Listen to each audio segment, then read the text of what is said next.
Hello, everyone, and welcome back to the React to the K weekly podcast, a podcast where we listen to a K-pop album and talk about our honest thoughts and opinions on it each week. My name is Colton, and today I'm joined by Umu. What's up? And Safyan. I'm back. And today we're not talking about a K-pop album per se, but we're talking about the soundtrack to the recently released and super popular movie Kpop Demon Hunters. It went straight to number 1 on Netflix when it was released, and the soundtrack has been actually charting on the global Spotify chart, apparently higher than BTS and BLACKPINK ever did, which is shocking to me. That's crazy. I don't know if that's the best metric for popularity for K-pop, but that's still like an incredible achievement for them. So just to get started, we could do a little vibe check. We all watched the movie. Umu and I watched it sort of together over Discord. Shout out to our Discord family. Shout out to the Discord. What did everybody think? Of the movie itself? Or Yeah, just of the movie. Like, Safyan, what do you think? yeah, what did you think? I watched the movie about 3 times now. The third time was just a bunch of clips. But I think the movie was really cute, and I'm just really glad that the dialogue wasn't like cringe childlike humor. You know, like there was a lot of like deadpan dry humor in there for everyone, but also like a lot of jokes that were hard hitters. The music was incorporated really well with the story, and I just think like the lore surrounding the world, or like the world building itself, was done really well. Wasn't really in your face, but you knew exactly what was going on at all times. Very well crafted movie. That was really well said. I feel like my opinion is quite simple, and I'm not sure how to phrase it in a more sophisticated way other than I love animation. I love the expressivity. Is that a word? Expressiveness of the characters and the styling. But I don't know. I feel like I've experienced this sort of story and this sort of dialogue so many times in so many other movies that I felt were more impactful to me personally, or done in a more interesting way that kept me on my toes with more plot twists here and there, whereas this one, but perhaps maybe it's because like I'm older than the target audience, but I know there's a lot of people my age who really love everything about this movie, so it's just not for me. So I probably won't be rewatching the movie a ton, but I will be re-listening to the soundtrack a ton. Before we move on to Colton's opinion, one of our reactors, Honor, wrote in and said she would love for me to share her opinion. She said that she watched this movie twice and she loved it so much as a K-pop and musical enjoyer. It was a very masterful combination, plus great animation and story. She loves how the visuals become almost K-pop music videos when the songs are playing. I want to add to that, like, I think the visuals are, because this is the same studio as the Spider-Verse movies, I think that the visuals are, like, super, they were super well done for a movie that's geared towards younger audiences, especially during, like, the fight choreo. You get that, like, sort of low frame rate kind of fight scene. But like it highlights exactly what frames you want during each fight. So I thought like this animation style was done so well. Yeah, I also thought the animation during a couple of the fighting scenes in particular were like the standout moments for. Oh my god! How do I get it to go away? Those were the standout moments for animation in this movie. Wait. For audio listeners. Colton's camera just did a sudden extreme zoom, and now all it's showing is Oh my his face. gosh. It went from like entire torso now just to his face. Last episode, Colton mentioned that he got a new webcam, and it pans to It wherever tracks he him. moves. It tracks him, but it didn't do that for the entire episode. It was so jarring to see it this time. Yeah, it Just has randomly. it has. I didn't even know it could gestures. zoom in. Oh, did you like gestures so it like zoomed in when you raised your hand Yeah, or something? like I put my hand up and it zoomed in. Wait, do it again. But I thought I had Can you zoom out? gestures turned off. I don't even know how to turn them off now. Yeah. Can you put up your hand again? This is what I was doing. Nothing's happening. It just zoomed It in. did a little happening. stutter. Ugh. Well, I'll just be more careful where I put my hands. Anyway, my thoughts on the movie. I thought it was generally pretty good. I think the biggest. Also, by the way, if people don't know, Colton studied film in college. I did. I think all of my problems with the movie stem from it just being too short. It doesn't have enough time Yes! to fully develop its characters or to fully engross the audience in the emotion of the story. It goes a little bit too quickly. And I think, there's elements of like budget constraints and all sorts of production problems that could have led to that, but I really wish we had a more full version of this story. And there is a lot of lore, a lot of unexplored questions that are left by this film that could be explored further in something that a lot of fans are asking for, a TV series. And I think this kind of setting would be perfect for a TV series. I think like they do a 10 episode limited run series, cap it off with a double length like movie finale. That would be perfect just to tell like a story with this cast in this setting. Yeah, I guess maybe the reason why I didn't feel like I was able to get fully into it was because of like us not spending enough time with the history of the members. Maybe this almost feels like the movie started in Across the Spider-Verse versus giving us Into the Spider-Verse first, or whichever one is first versus second. I mean, this podcast is going to be full of spoilers. Hopefully you all have seen it or are not planning on seeing it. This will be full of plot spoilers. The problem that I have like starts even like at the very beginning of the movie. Like it starts right off with 3 straight minutes of exposition that just tells you the whole like story of the setting, like what the hunters are. There's demons in the world, the honeymoon. There's always 3 of them. There's all these generations. Celine was in the generation before. She raised Rumi after her mother died, and then it gives a little background on the other 2 characters. Like the fans are talking about Mira and Zoey, and they're like, oh, Zoey's from this place called Burbank, USA, and Mira, she's like a problem child from a rich family or something. It just gives you all of that information just like told to you right at the start, which is really not the best way for a movie to open. It doesn't give you enough time to really have any of that information sink in. It's just like information overload, and none of it really means anything to me yet. Like I want to just get into a scene and have the characters like interact with each other. And so the first proper scene of the movie happens on the airplane, which is also where we get the first song. So I think we can just skip right ahead to jumping into that. Would that be all right with everybody? Dun, dun, dun. Yeah, we're talking about How It's Done, the song that they sing as they're showing us how they do their job, which is kicking demon butt. And boy, do they kick butt in the song as well. Like, listening to this while driving on the freeway, I looked down and I was like, whoop, I should not be going that speed limit. It really gets you in the zone. It's crazy how they just kind of transport you into that action.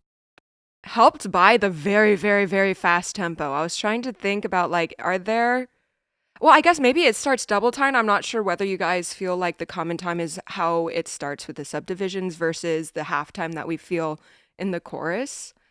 But I think the fastest tempo that we go, the fastest that we feel in the song is really, it's up there. You would expect it with maybe other genres, but for this like badass song, they covered all the common time, the double time, the halftime. Oof. I felt like it was a straight 4 all the way through. 1, 2, 3, 4. Are you saying that half times in like the it's pre-chorus? like 1, 2, 3, 4, 1, 2, 3, 4, 1, 2, 3, 4, and then it's done, 3, da, 1, 1, yeah, 2. I can see that. So I feel like we play around with the subdivisions and how fast we like want to bang our head throughout. I don't know. I'm hearing it at like between like 140 and 160, I think. Yeah, that's fucking fast. That's faster than a march, which is 120. That's really fast. Yeah, it's fast, but it's not like insane, but it is it's fast. That's like crazy to rap to. That's if I saw 140 to 160 on my sheet music as a horn player and I had 8th or 16th notes, I'd be like, well, shit, I'm gonna have to double tongue. And double tonguing's hard. As a wind instrument, you probably get the vibe. But what do you guys think about like the instrumentation and stuff? I had a lot of comments about the percussion. I had a comment on the woodwind that comes in at the beginning, Ah, and it stays throughout the whole thing. Mhm. I don't know what instrument it is. I think they're trying to mimic a Korean tanso. Mhm. Yeah, I think they're trying to mimic the tanso, which is a Korean recorder. And it's you can kind of hear like the pitches like in between, so it's not exactly tuned to what we're used to, equal temperament. So I think this choice in like woodwind instrumentation has to do with like them matching the music with its traditional roots. As well as the lore, like the Honmun being like a age-old thing, and this is just the new iteration of what happened through generations of work maintaining the Honmun. So I thought this is like a really cool way to like put you into that musical world where it's like you have this long-standing tradition, but this is the modern version that you're gonna see of this tradition. But yeah, you were gonna talk about percussion. Yeah, so I feel like the percussion textures develop quite a bit throughout this track, and it starts off with pretty thin, maybe snare. Well, very sparse to begin with, as we got the spoken intro. Bop, bop, bop, bop, bop, bop, bop, bop, bop, bop, bop, bop, bop, bop, bop, bop, bop. And then we move first the claps. This is more typical, I want to say, snare sound, but it sounds like they added some higher frequencies in there, so it's a little bit more piercing than before. I think it might be the second verse that I'm thinking. There's some triplets thrown in there in the hi-hat. Da-da-da-da. Triplet one. It just helps with the large feeling. I guess with the da da da da da da like that, I think it was the same rhythm from the first verse. It sounds like they added in a tom or something that makes it sound warmer. And then eventually in the final chorus, it turns up into like a straight up drum line because it sounds like there's multiple, they double the snare hits, and it's very, very rhythmic, very March-esque, powerful pattern. Here. So, yeah, with I think it's just throwing in the triplets. Triplet one, da da da da, triplet da da da da da. While we just have the oons for on the floor bass.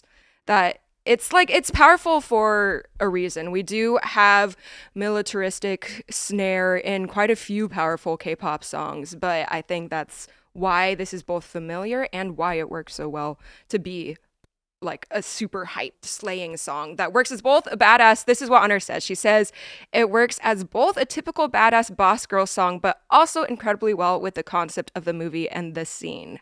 Content dictates form, winky face. Yes, the content does dictate the form for sure. Like even at the end there, you can hear chorus background vocals come in, and that's when they're at the concert. Like there's actually other people who are singing and chanting along to the song. So it's actually like diegetic sound that's incorporated into this like separate pop song. Very cool. What else do you think, Safion? I noticed the switch from D Phrygian to D minor. This switch happens at 35 seconds at the pre-chorus. Because at the very beginning you get this woodwind sample, ba ba ba ba da da da da, D, E flat, D, C, The Phrygian. kind of dancing around that minor or that flat 2. Right at the pre-chorus switches to D minor.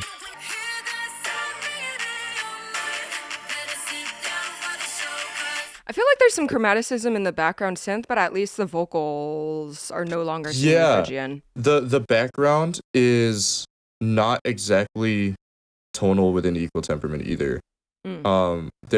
There's something going on, like I think that's sort of like that traditional inflection hopping in there.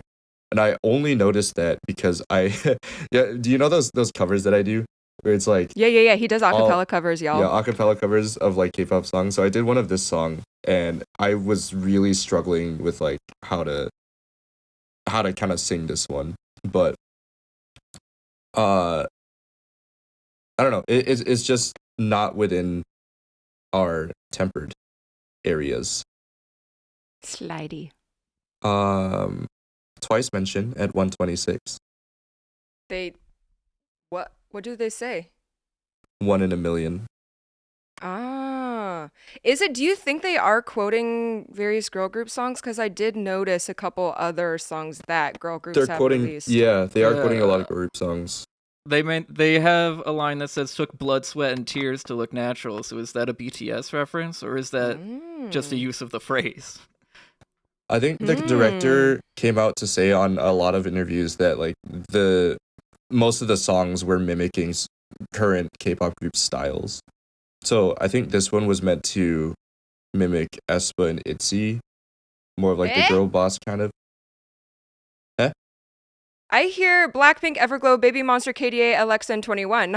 Yeah, I disagree about definitely those two. Okay, And I also hear NMIX OO. Yeah, like the hardcore For the Brazilian blah, blah, funk blah. sections, yeah. Not the second verse. I think you are right. This is more of BLACKPINK.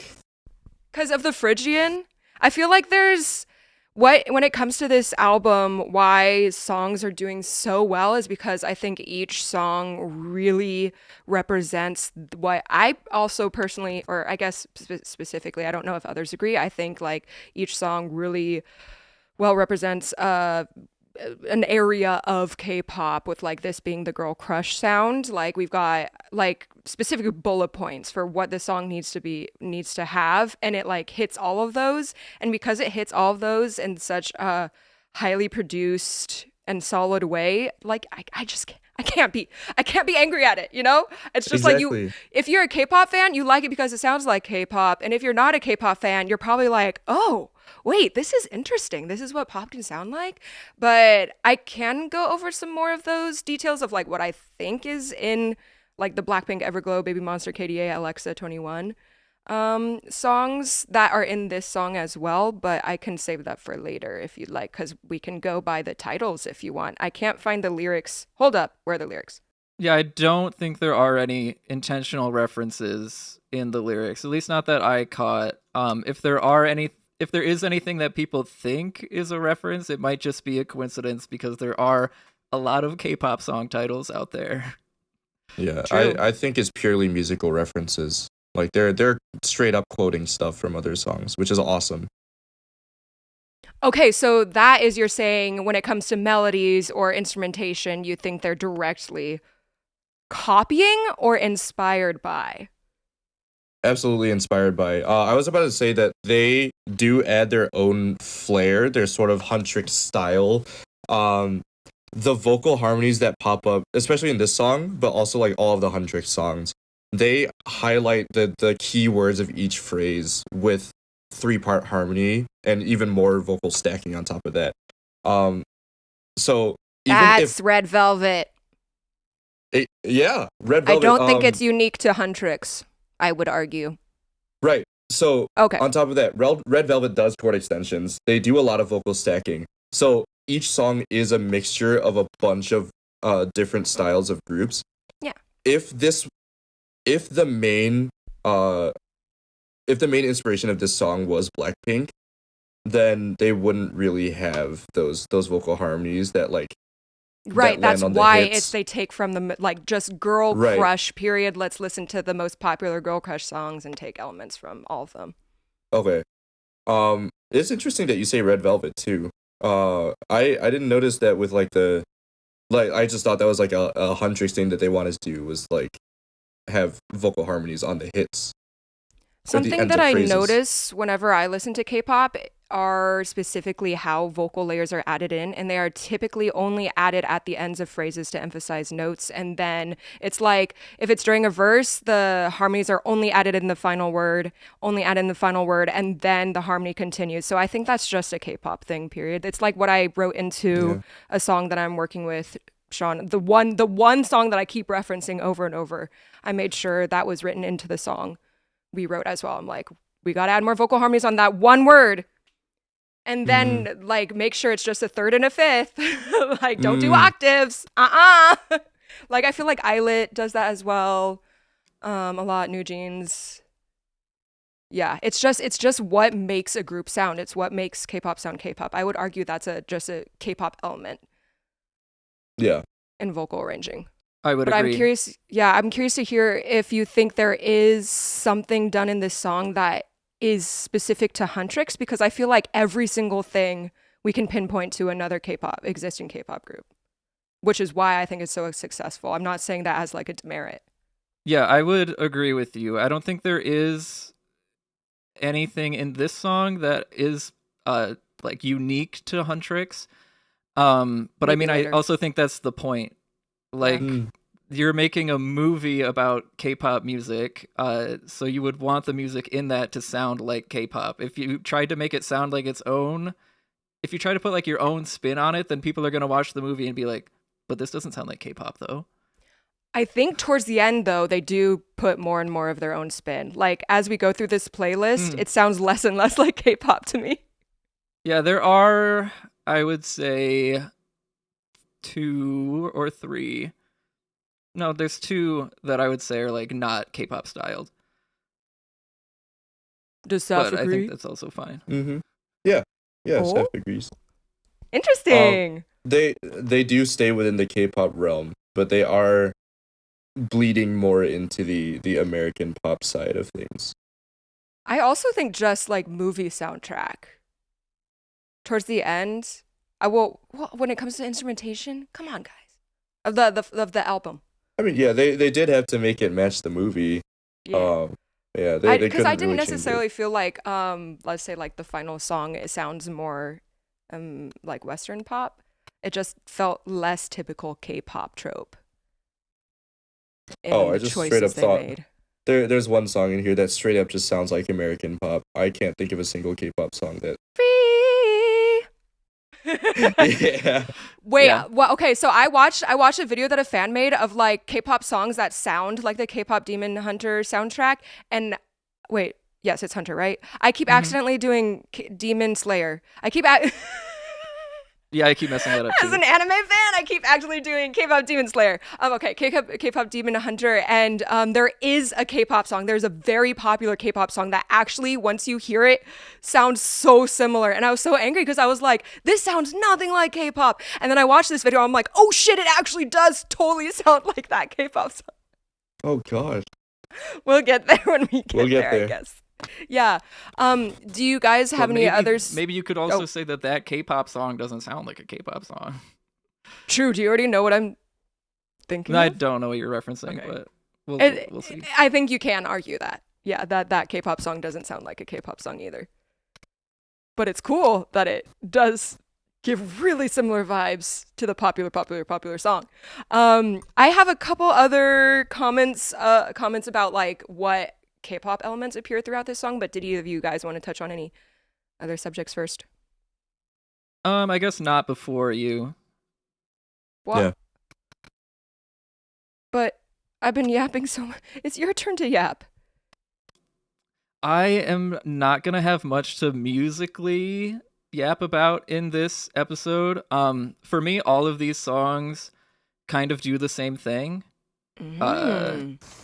But they all do it really well. I think all of these songs are very refined. They clearly have had a lot of time to really like perfect the vibe and the atmosphere that they're going for. Like when it comes to like the mixing and the mastering on these tracks, there's just so perfect. There's really like every sound is exactly in its right place. Nothing ever sounds like strange or out of place. It's just all exactly where you feel like it should be.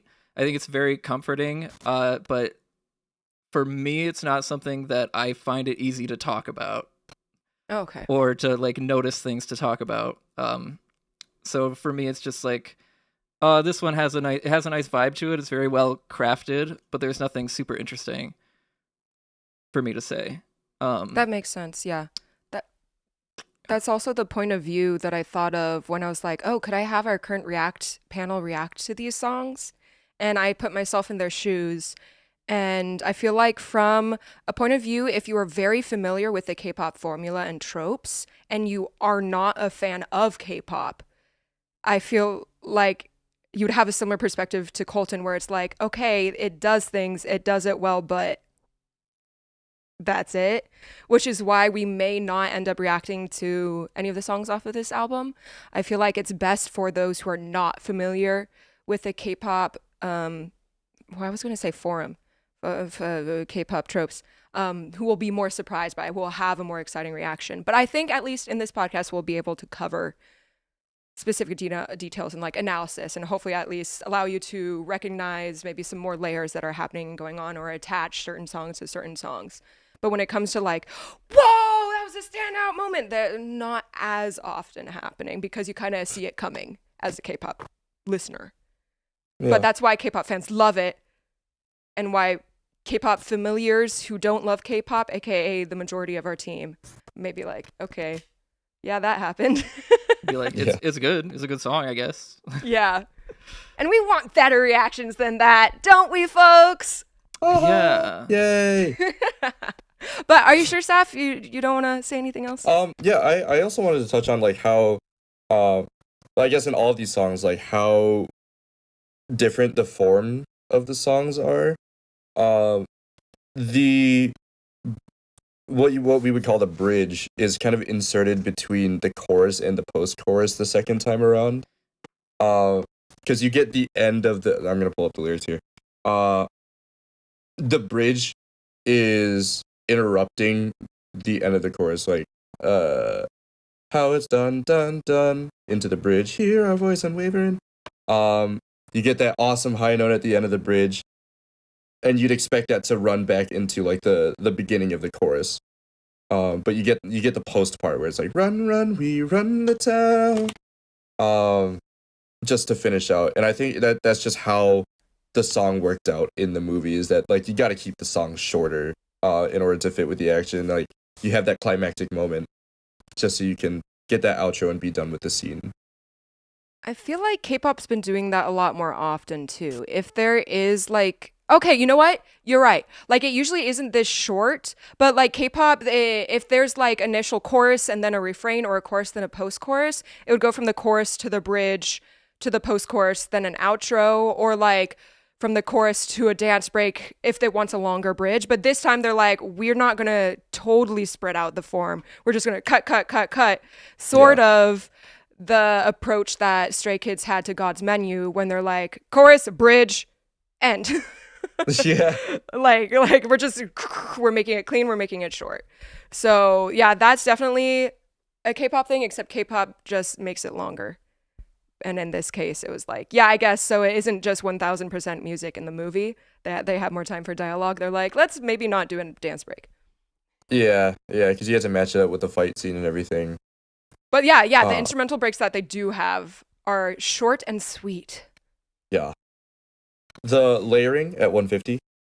Till the dark music. Oh wait. I'm gonna show you.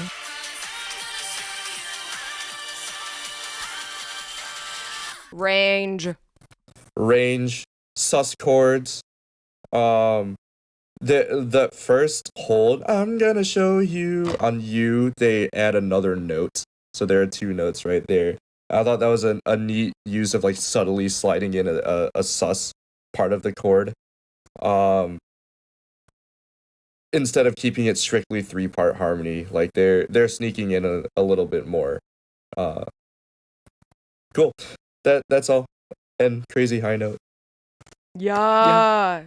EJ frickin' eating She's everything. awesome. For real. Yeah, even that moment that we just pointed out is the point in the movie where they literally crash into the stage.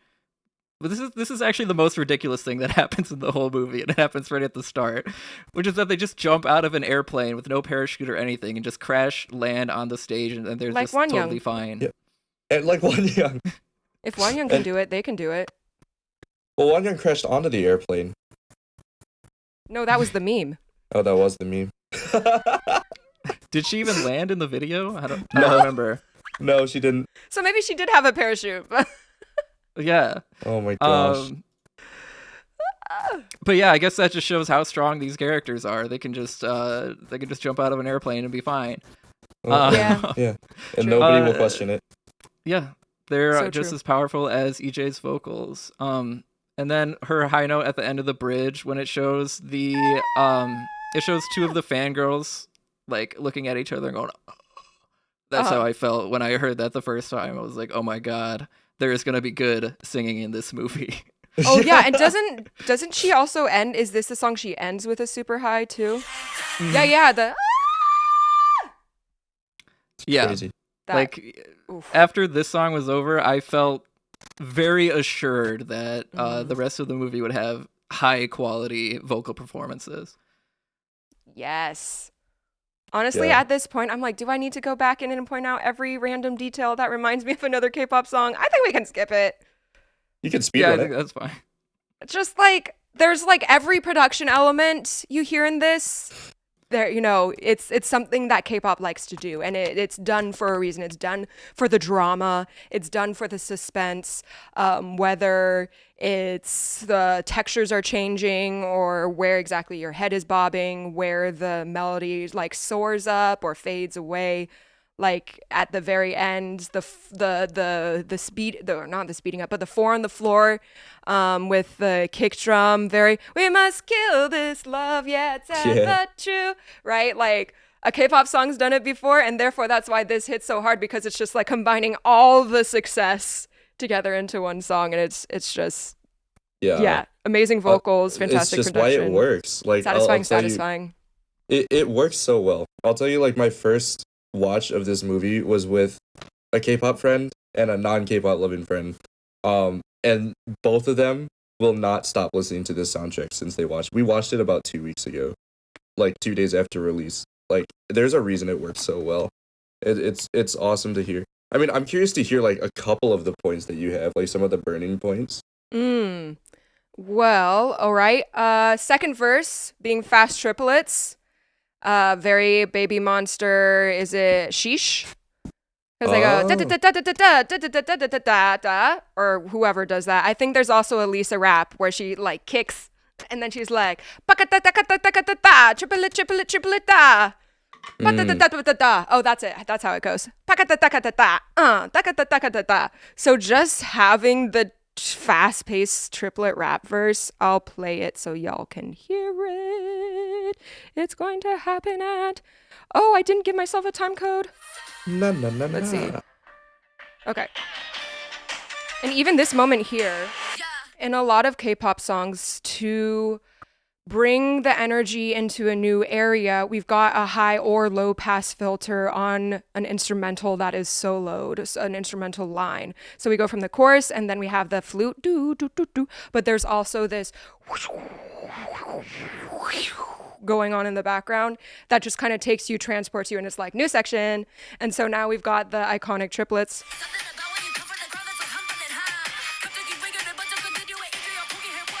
Which I remember back when our crew started reacting to songs, when these sort of triplet rap verses would happen, they'd be like, oh my god, triplet, triplet, triplet. And now we're just like, triplets? Again? Really? They can do more than triplet? It's crazy how like that has progressed by the fact that that's what K-pop goes to. That's what K-pop does. The high notes I was going to talk about, let me see. When it comes to having a sort of looped melodic instrument like the flute, you've got to change it up. You can't just copy paste throughout. So if you hear the texture how it is in the beginning versus when it repeats in the chorus... It's changed a little bit. The material itself has changed a little bit. It's a little more sawtoothy, saw wavy maybe. It's like more texture. It's more synthy than flute-like. And so in each section, we have that timbre, we have the loop change a tiny bit. And I feel like that's Teddy's like way of making Baby Monster and BLACKPINK songs really successful, is because he chooses usually a Phrygian or a modal melody line in an instrument that sounds kind of special, and then he sort of changes the sound, chops up the loop itself, and just continues it throughout the entire song. But so it's like familiar to the ear, but it's also a little bit different, so you can't necessarily say, oh my god, that's so repetitive. So I think that's another aspect linking it to K-pop. And then of course the 4 on the floor at the very end for the hypeness. I don't think I can pinpoint EJ's high note at the very, very end to any other K-pop song, though. I feel like high notes usually happen right after the bridge, which we did have in this song. But ending on that, that might be a special what are they called? Huntrix? Yeah. That might be a one and only for Huntrix. Yeah, it's the EJ special. It's the EJ special. Yeah. I think a K-pop group that hasn't really been brought up by too many people, but I see so many similarities with, is KDA. Yeah. I was about to say KDH, KDA. Yeah, even down to like the Huntrix logo and the K-pop Demon Hunters logo, like they're both very similar to typography that you would see associated with KDA. Oh, yo. Yeah, this song is very reminiscent of pop stars. Like, I will sometimes find myself singing parts of this song and then transitioning directly into pop stars. They're so different. They're so similar in sound. And they're even in the same key. So yeah, there are similarities with KDA. And I think they were both created with like the same goal in mind. Not exactly the same, because KDA's wasn't for a movie. But it was to like create an amalgamation of girl crush tropes and repackage it for like an American audience. So like they have the same goal in mind, which is why they sound so similar. And they're both very successful at it. Mm-hmm. Moving on. All right, so we can move on. I did want to point out that in the movie there is a little tiny song sung by Jinu. It should have made it in. Well, it's in the movie. But he when he's approaching Guima for the first time, he sings a little song that's sort of mocking him a little bit. And that song is actually sung by the voice actor for Jinu, I believe. I don't know 100% if that's true, but it sounds like him. Versus the guy that actually sings, yeah, for Jinu for the rest of the song, the rest of the songs in the movie. And I actually think this guy's voice is like way better. I wish Andrew Choi, don't listen to this.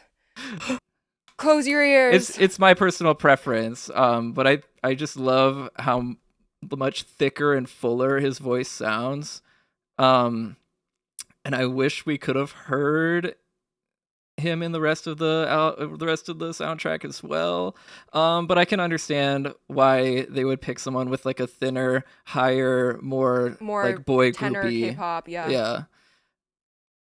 But I still wish we could hear. I think his name is An Hyung-sub. I wish we could hear him sing these songs. If only. But we get a little taste of it at the start. Yeah, just a tiny sliver. But I guess for the rest of the Saja Boys songs, you do need more of the tenor breathiness, which you do hear in Soda Pop. True. Very true. Yeah. For this, I didn't write any notes down. But I do love the use of the Korean instrumental. Mm-hmm. Just the way that they highlighted back to traditional Korean instruments here and there throughout the entire soundtrack. And this was a nice nod, especially since the era that he came from, and that's the instrument that he grew up playing. And he still has to this day. Perhaps he held on to it because of guilt. Uh-oh. We don't know. He couldn't let go of the past? He couldn't let go of the past. Everything has a meaning. Um, so the next next. song that occurs in the movie is actually Strategy, which is in there for like 2 seconds. I wonder Which if we have Saffyon a- had yeah. anything to say about this one. I mean, I think people. Well, I don't know. Okay, we do have a full crew reaction for this, and Safion's reaction is very entertaining in it. I just haven't heard anything back from the Data Rescue Service yet, so I'm. It's I one mean, of I guess those. this will be a hint towards what he thinks of the song, for when Mm-hmm. the reaction will hopefully eventually come out. Pray. So, what do you think? Do you like Strategy, Safion? Do I Yeah, like give us Strategy? give us Do your you? 2 second review of Strategy. Strategy by Twice? Are you kidding me? That's it. Absolutely, I like Strategy. It's so good. It's so freaking good. Yeah, I don't know. I'm not gonna say more because I'm gonna start yapping. But I think it's one of their most musically like busy and active and interesting songs. When it comes to the modal mixture and when it comes to changing vibes more drastically and changing up instrumentation drastically. So it's a very fun listen, especially with some of the Jiho's mind in the second verse. Yeah, lots of playing with layers, thickness and thinness, and just great contrasts. it deviates a lot from what Twice has typically put out. Yeah. I personally am not a fan of getting like American rappers to collab in K-pop songs. Like I have that gatekeeping mindset, but Megan Thee Stallion's verse in this like really really added to it. It's just that kind of like that section that bridges the gap that was left in like the regular Twice edition. But I mean, I guess it is a bridge. Yeah, whenever in I and of listen to itself. the soundtrack version, which is just without Megan Thee Stallion, I always start singing Megan's part when it's supposed to come in. Yeah, it's like it's missing without it. Yeah, it needs it. Ooh. As it's implemented in the movie, I think it's just like a fun little. I mean, it works as the song they chose for the scene, but it's also a fun little Easter egg since they also have uh, Twice members sing a cover of one of the tracks in the soundtrack for the credits. So it's like a cute little Easter egg that they put in there. It's definitely it was a good choice to add it to the soundtrack because Twice like sang a version of Takedown, but I also think that it's criminal that EXO's growl. Oh, Was it growl? Love Me Right.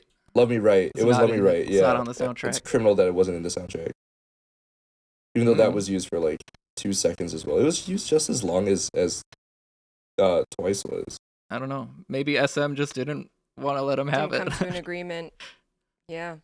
Sad. So after the how it's done, which is at the concert, they see that the Hanmoon is beginning to turn gold, which means that I guess the demon world will be sealed off from the human world and will be protected permanently or for a long time, supposedly. For the next like 10 or like maybe 50 years until the next Huntrix gals come. And so the two girls, Mira and Zoey, think that they're going to take a little break after this concert because in the intro exposition dump, someone says that Huntrix is planning on taking a hiatus after this concert, which they totally deserve. And so Mira and Zoey are so looking forward to getting on the couch, but Rumi has other plans. She sees that the Honmoon is starting to turn gold, and she thinks they need to speed up that process, and she releases their song Golden. Oh my god, it's happening again. She So this releases their time, song Colton was Golden. wagging his finger at the camera and it zoomed in slowly. I can't. It's I not don't know how to zooming get in it to go anymore. back. I need to look at the owner's manual. What's the opposite of wagging a finger? Maybe if you point down, would that be zoom out? Nope. What if? Would you make a fist? Nothing's happening. We just I get a don't think close up anything's of gonna Colton's happen. face. Duck out of gotta- frame and come back. I just gotta manually Okay, well, change it back. continue on, King. So yeah, Golden was released to make the honeymoon golden. Yeah, without any break, which the other two members are super upset about. And then they instantly go to promo the song. I was a little confused about like the timeline of events during this section of the movie because it looks like they released the song and it's charting and then the music video comes out and it's like, when did they film that? I don't know. And then they are practicing for a live performance all in what seems like a day. Anyway, that's where the song plays in the movie. Let's just talk about it. This is one of the biggest tracks in here, definitely one of the most popular and one of the most like central to the theme of the movie. So what did you guys think of Golden? My friend Mm-hmm. said one word, and that ruined my perspective of Golden immediately. They And said what is the word? Okay. airplane. Because it sounds like Ives I Am. That doesn't Yeah. ruin it. That ruined The it for other me. I song can't sounds not like hear a I Am. 20 other girl group songs. Why would this ruin it? Because I was trying my best not to associate it with other songs because I am the king of comparisons and sticking to that, not dying on that hill. And then someone beat you to it. No, someone just Yeah. pulled me back into it. Oh, What I you think- were trying to move on. Yeah. Yeah, what I think the issue is when it comes to things like that is like how it's done. You could compare to 100 different K-pop songs, but Golden is so closely. You can so closely compare it to one that it feels like it's a copy of just that one song. And Rebel Heart. It's two songs from the same group. Rebel Heart was a copy But of it's I two Am. different songs. Yeah, two different songs. That's fair. But one Anything group. with fast swing. It's in the same key. Yeah. Similar to 5/1 chord progression or descending fifth chord progression.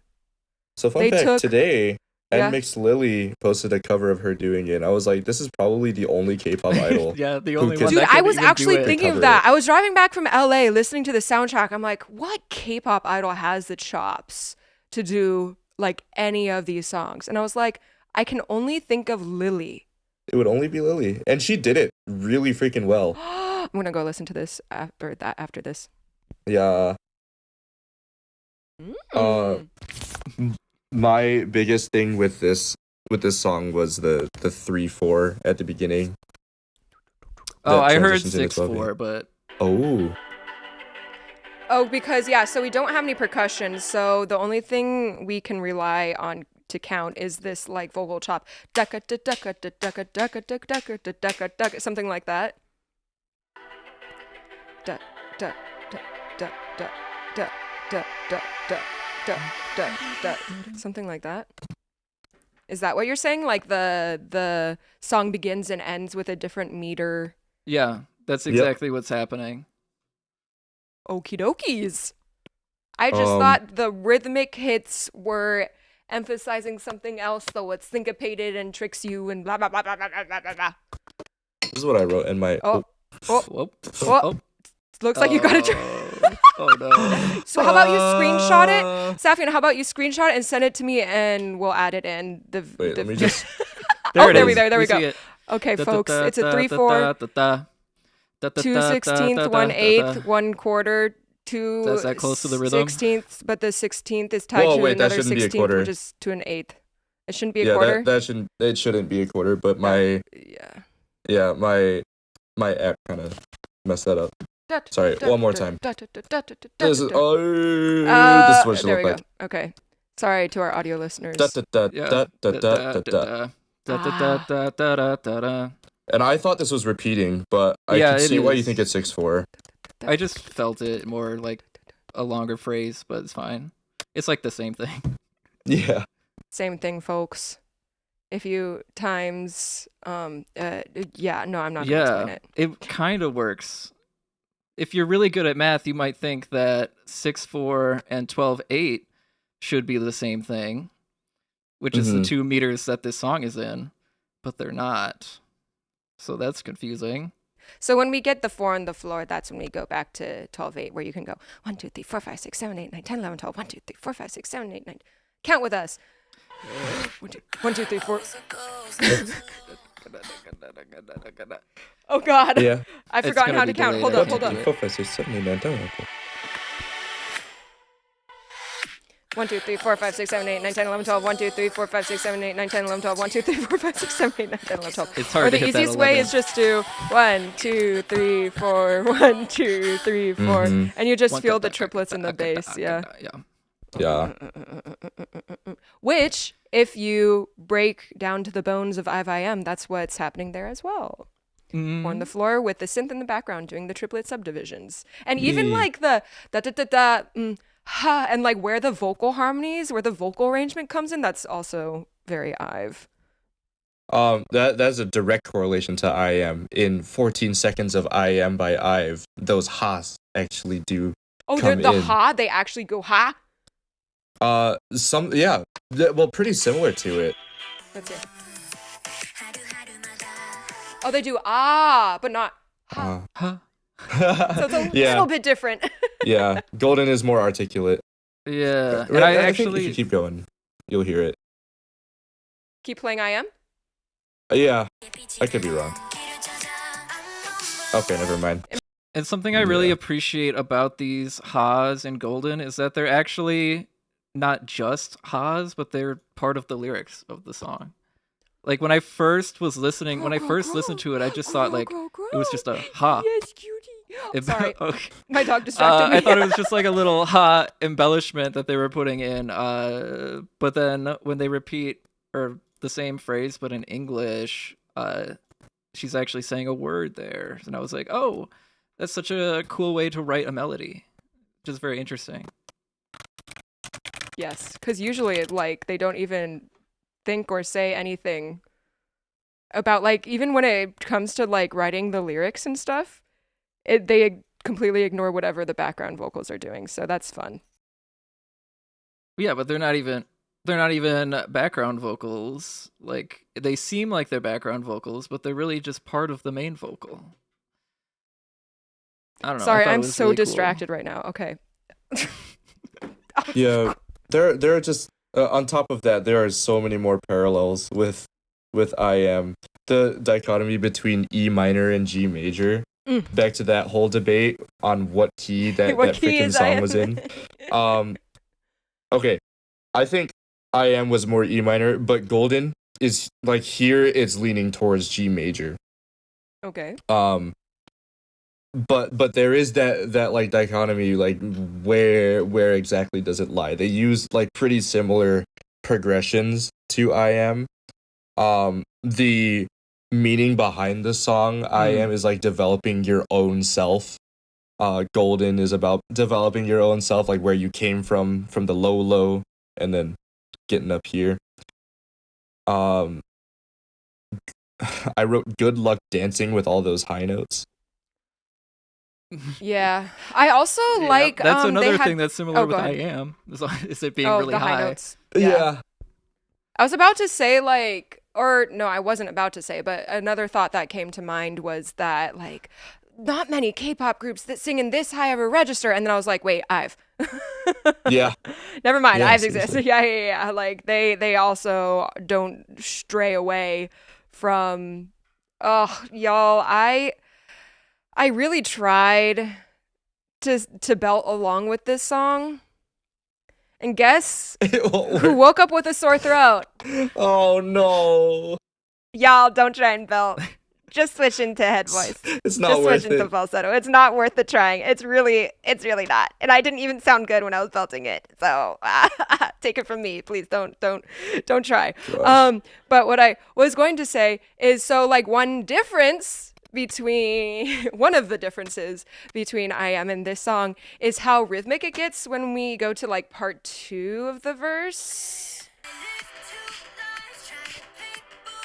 So the rhythmic offbeats there, I feel like I don't think were a huge emphasis in IM. So when this happens, it just adds more suspense with all the like staccato, no, syncopation.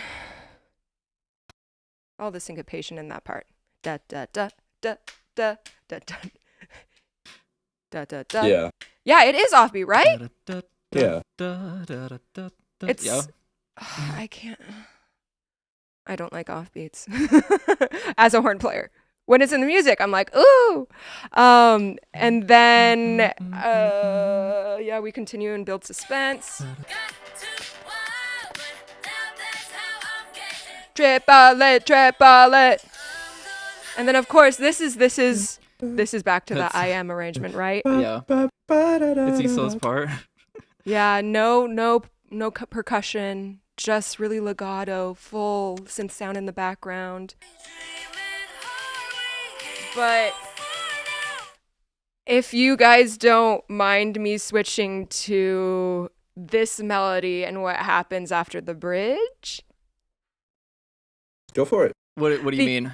Okay. So in this pre-chorus melody, it's da da da da da da da da da da. It's like all up in this register, but then in the bridge, she starts singing in a lower. It's like more husky. It's darker, and so when she starts singing, she starts on an E3. Which is lower. an octave lower from we originally started with this melody in the pre-chorus. That was a wait. I think that was a D3. Yeah, that was a D. I can't even hit that note. And then even higher. So, 'cause we are hunters, there is where we were before in the original pre-chorus melody, but at this point she's gone from an E3 to a G4 in like 1 second. And she's also gone from like this husky, deep, dark sounds to like more of a belted, bright sound. And we keep going up. E5. And then the is a belted G5 or mix. I don't know my vocal terms, but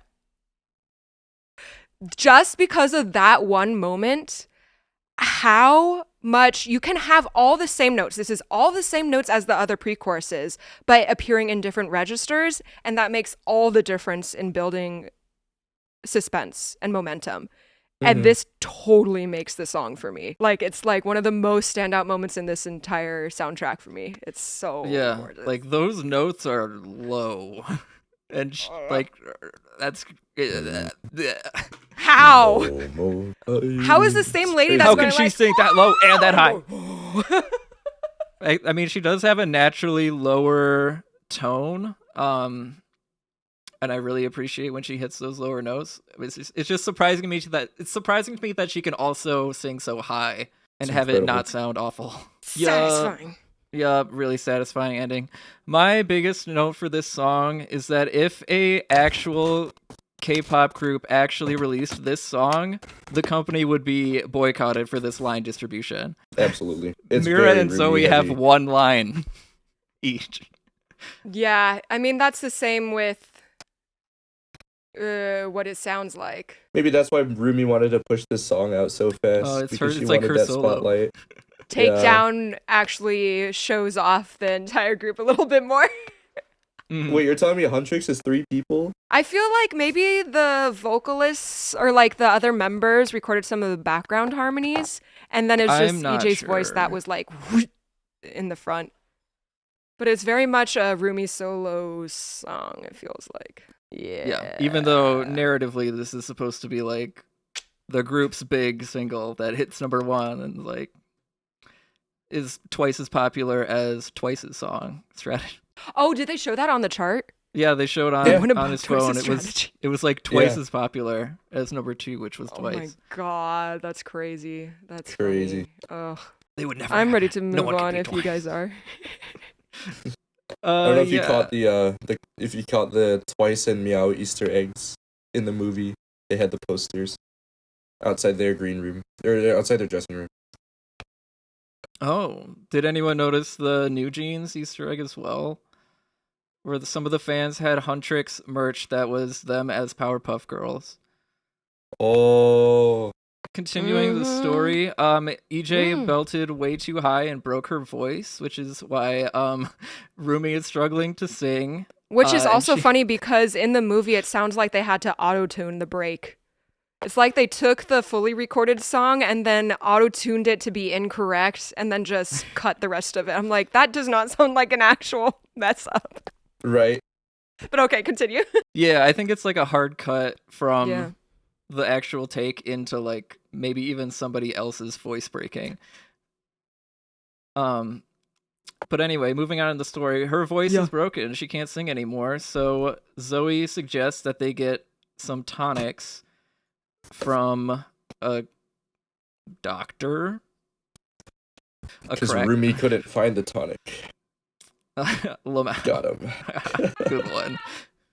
And so they go there, and the next song that's in the soundtrack actually plays during this scene. That's Path from Jokers from 1971.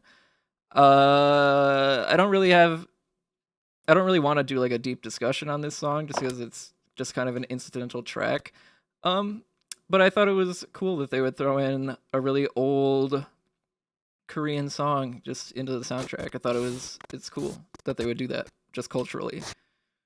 I agree. It's just cool. I have nothing to say about it.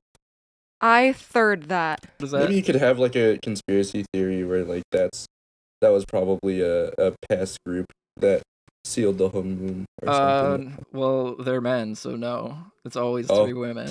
Oh, you're right. It's Rumi's father. The demon? Yeah. Past Saja Boy? Anyway. Past Saja Boy. Anyway, so they get the tonics, and as they're leaving, they bump into the Saja Boys. Oh, yeah! Yeah, it plays Come Love on. Me Right for a couple seconds Time. as they show Abby's abs. Yeah, I feel like they chose the Saja Boy motif to be like boy group vocal harmony, which is why they chose the first verse of Love Me Right, because we've got lots of vocal stacking and it's also very minimal and it works well for the slow-mo and it just sounds very boy group, because a lot of times when the Saja Boys just do their pose, it goes like Yeah, that's what I did like, when they introduced them, yeah. Yeah, it plays a chord, and that's what's happening at the beginning of Love Me Right. So I think that's just their motif at this point. But then a song that's there for maybe a little bit longer of a time is when Jinu casually bumps into Rumi and knocks her over. It goes into slow motion and plays a OST from a Korean drama that plays Love Maybe. What did you guys think of the implementation of this in this movie? I believe it's actually the voice of Jinu who sings the song, and I just looked it up. He doesn't sing the song, but the song was used in a drama that he acted in. Ah. That's what it was. I think it's just like this entire movie is honor to like Korean popular culture, and so a K-drama moment being in there makes so much sense, and this is one of those K-drama songs that sounds like a K-drama song. So the instrumentation, we've got the string pizzicato, the muffled piano at the beginning, and the wind chimes, and it matches so perfectly with the in-movie sound effects of like cluttering boxes and the slow-mo movement. And then when Rumi finally lands on the ground, that's exactly when the instrumentation explodes and becomes thicker, and it's like, I think it arrives at the chorus at that point. The groove expands, the strings move from pizzicato to arco to bowed, and it just like the pacing is. I think that Rumi's face as she's falling is my favorite expression in this entire movie, and there are a lot of really great expressions. It's just so freaking funny how dumb she looks when she's falling. Yeah, she's literally like dumbstruck, awestruck. She looks freaking silly.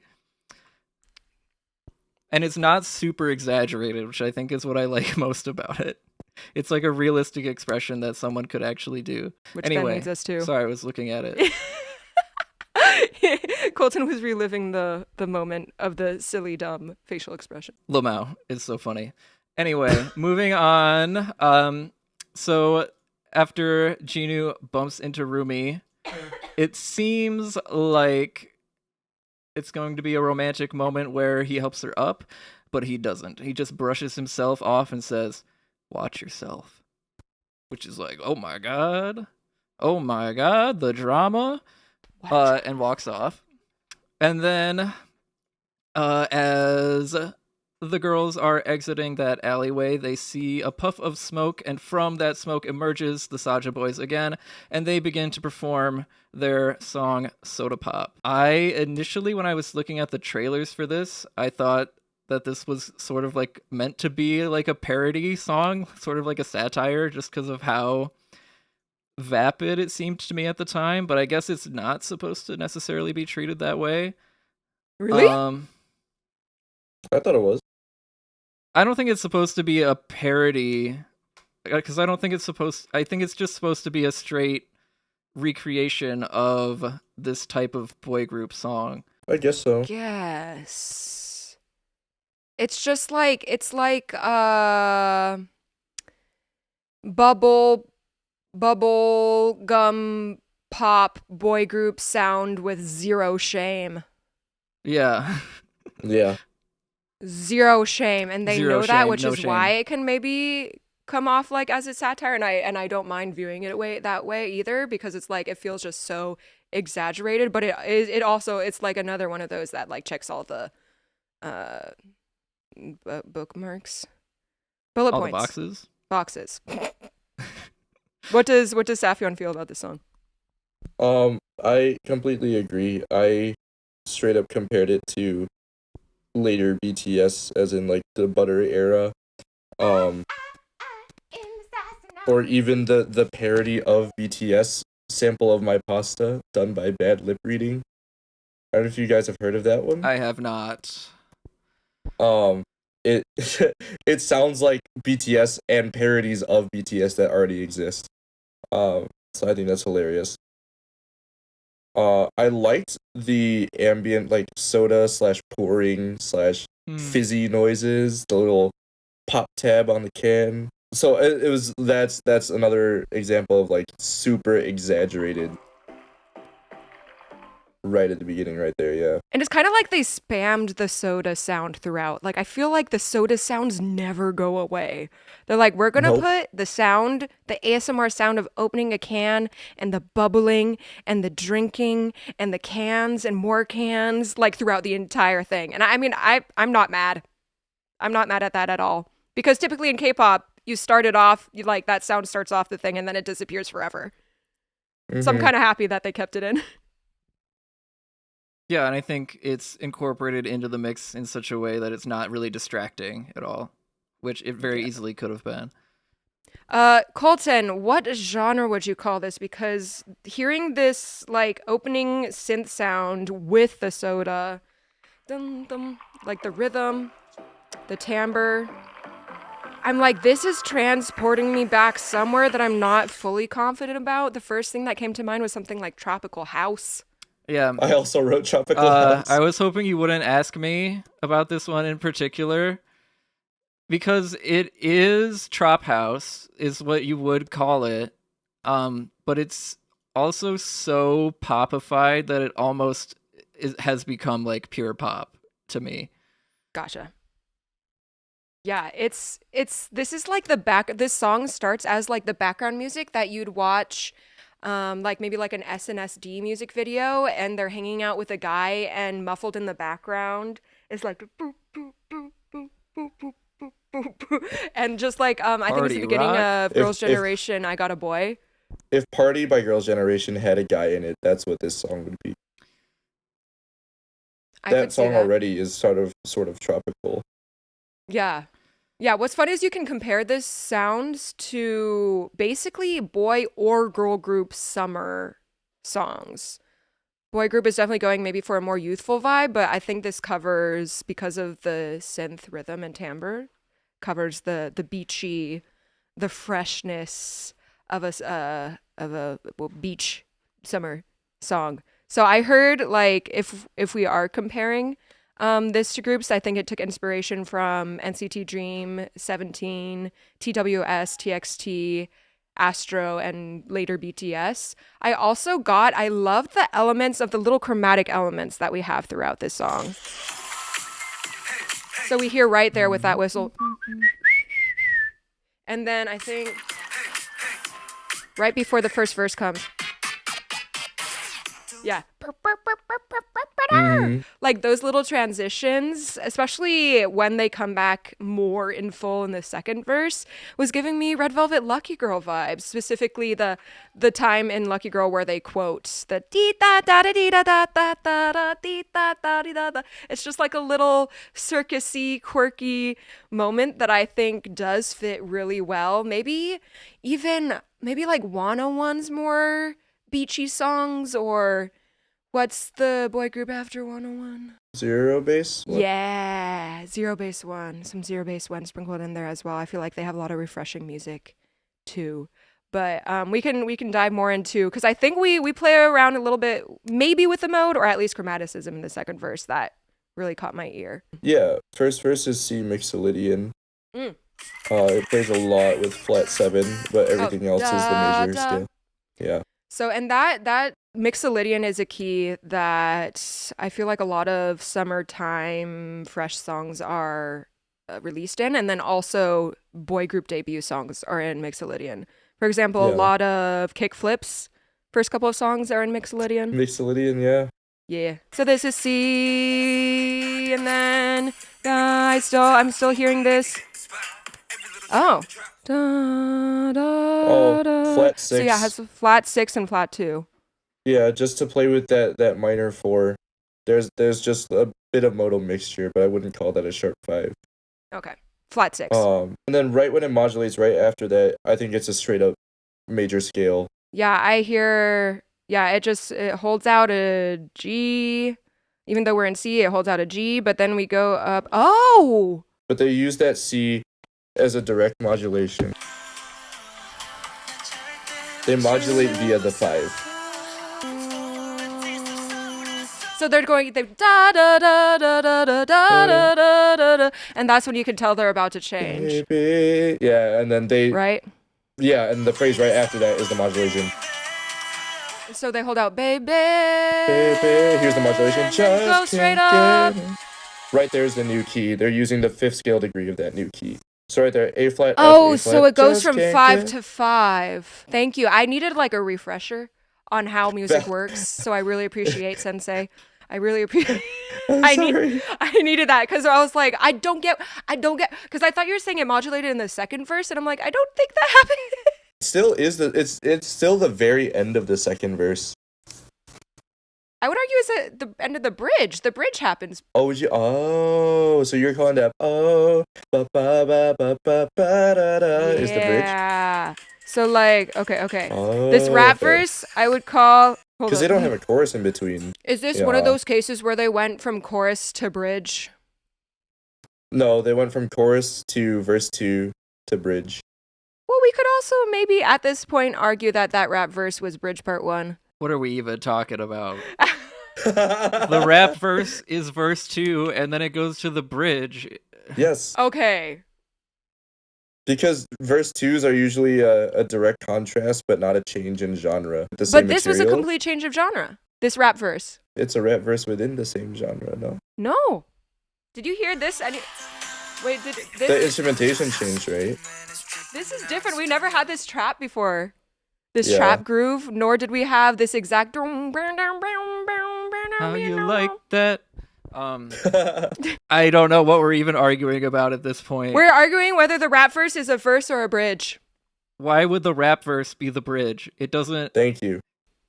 But Safion argued that verses usually don't change genre, but in my mind that changed genre, which made me think that he was arguing for it to be the bridge. No, a bridge has got a bridge stuff. It bridges. Bridges is a change of genre. But this is direct contrast to the material in the first verse. So is a bridge. But again, a bridges stuff. This So, like, is the bridge bridging. has This is bridging the the end of chorus the to rap- the next but- section. Okay, but the end of the rap has to lead into another chorus. No, it doesn't have If- to. Well, if the rap leads to another chorus, then it would be a verse, not a bridge. I don't think a bridge Does a has to bridge lead from a not chorus bridge to a two chorus. choruses together? No, that's like a transition section. What does the end? Because of then a what would you bridge call not- the multi-part bridge in Hearts to Hearts? Would you just call that verse, verse, verse, verse? Which Hearts to Hearts? The debut. I don't remember that song. But doesn't the end of a bridge usually go into a chorus? It usually would go into the chorus, as it does in this song. So the definition of a bridge is the section that goes into the chorus, but what if there's multiple sections within the bridge and multiple genres within the bridge? Like, how would you define the form of Savage? How would you define the form of Got the Beat songs? Wait, I'm trying to think of how Savage goes. No, the bridge of Savage. Yeah! Give me now! Give me. And Novice! Yeah, that Novice, goes we back love into the you. It chorus. goes right back into the chorus. No, hey, Novice, we loves you goes straight into the dance break. And then the chorus right after that, no? Yeah, but then does that mean that only the is It the goes bridge and not the bridge Novice we love into you? dance break into the chorus.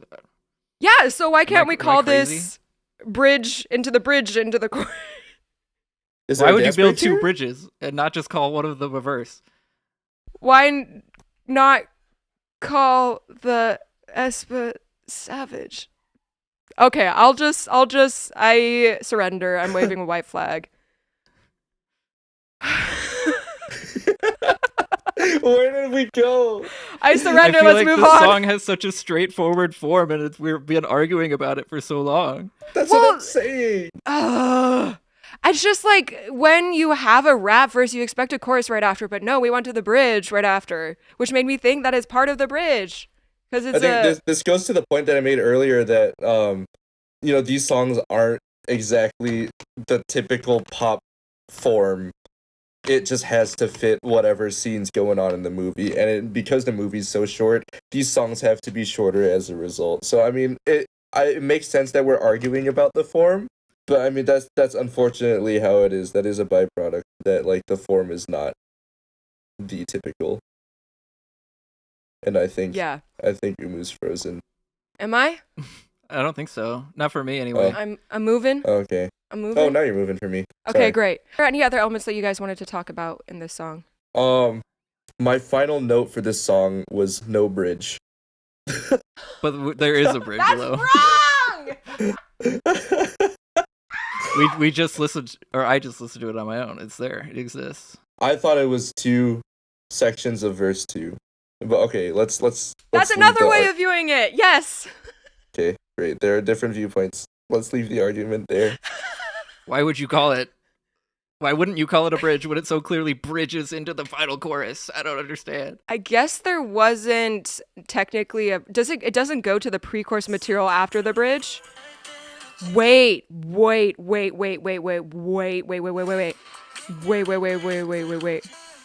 Okay, so the pre-chorus is the da da da da na da da da da da da da. Need you right now. Okay. We would say that's okay, and it's like with snaps. I guess there is. I wonder because of the background vocals, it links it similarly to the first pre-chorus. I think. As a reminder, we are Yeah, nearing it's the the 90. same. It's the same chords. So then it's the pre-chorus. So that was a rap verse, and there's no bridge. It's a different melody, isn't it? Yes, but it's the same instrumental. Bridges can't be same. Yeah, they can. They simply can. As a reminder, we're nearing the 90-minute mark and we have 4 songs left to cover. Moving on. We'll leave that open-ended. This, I wanted to talk about some of the other elements in this song that was giving like bubblegum pop, boy group, summer song. And there's this big, boomy, brass-esque synth holding down the bass. You hear it going like bo bo bo, like bo bo ba, like in the verses, and then eventually wah. It just goes like honk. It just prolongs tonic that very much. Honk. It just goes honk,